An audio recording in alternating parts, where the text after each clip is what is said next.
السلام عليكم. أهلا بكم في عالم التطبيقات.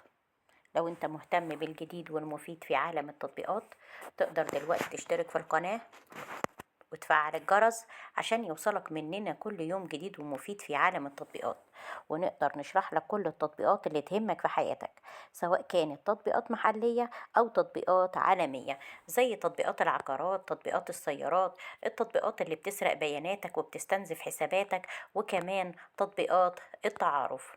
النهاردة هنتكلم عن تطبيق سند. تطبيق سند هو من التطبيقات الحكومية الأردنية اللي قامت بإصدارها الحكومة الأردنية. التطبيق ده هو بوابتك للخدمات الحكومية الرقمية. هتقدر عن طريق تحميل تطبيق سند ان انت تدخل الخدمات الحكومية الرقمية بالرقم الوطني الخاص بيك وكلمة مرور موحدة بدل من كلمات مرور متعددة، علشان تنجز معاملاتك الحكومية الرقمية وتوصل للخدمات الرقمية للمؤسسات والوزارات المضافة في التطبيق ده. وهيتم اعتماد التفعيل عن بعد عن طريق آلية التحقق من الوجه بأمان وسهولة، يعني تقدر توفر الوقت والجهد وتتعامل في المنظمات الحكومية والوزارات من خلال تحميل التطبيق.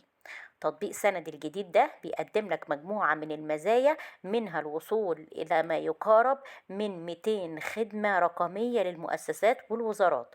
تقدر دايما ان انت تدخل كتير من الوزارات، وتقدر ان انت تعمل اعمالك وتباشرها مباشرة بدل من الذهاب ليها، زي دايرة الاحوال المدنية والجوازات، امانة عمان الكبرى، دائرة الأراضي والمساحة، صندوق المعونة الوطنية، وزارة الصناعة والتجارة والتموين.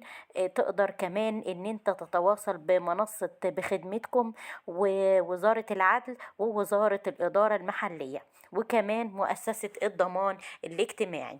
تطبيق سند الأردني تطبيق حكومي. حجم عمليات التنزيل لي إلى الآن أكتر من 1,000,000 عملية تنزيل تمت للتطبيق، وده بيدل على انتشار التطبيق وأهميته. وكمان تقييمه على جوجل عالي، حوالي 3.4 من 10، والتعليقات عليه هايلة جدا.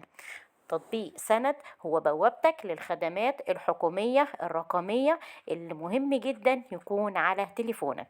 أتمنى أكون وصلت التطبيق ده بشكل سهل وبسيط، وياريت بعد تحميل التطبيق كل واحد يقول رأيه في التعليقات، سواء كانت تعليقات إيجابية أو تعليقات سلبية. اشترك دلوقتي في القناة وفعل الجرس عشان يوصلك مننا كل يوم جديد ومفيد في عالمنا، عالم التطبيقات. أو تواصل معنا بشكل مباشر على صفحتنا المباشرة على الفيسبوك باسم مراجع برامج.